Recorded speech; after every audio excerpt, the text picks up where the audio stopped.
அரசியல் திசை காட்டும் சாணக்கியாவின் திசைகள் 4 மக்கள் முன்னால் மாபெரும் விவாத நிகழ்ச்சி. முருகன் மாநாடு ஆன்மீக எழுச்சியா மதவாத முயற்சியா?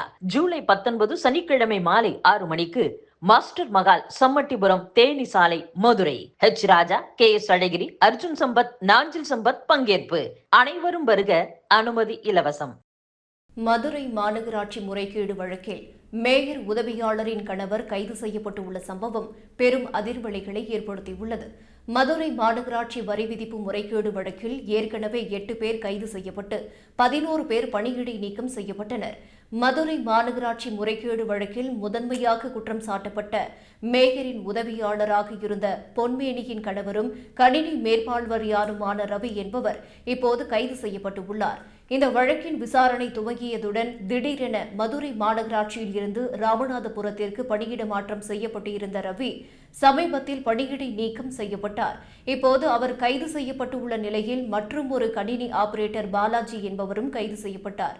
இருவரிடம் இந்த வழக்கில் வேறு எந்த அதிகாரிகளுக்கு எல்லாம் தொடர்பு இருக்கிறது என்பது குறித்து மத்திய குற்றப்பிரிவு போலீசார் விசாரணை மேற்கொண்டு வருகின்றனர்.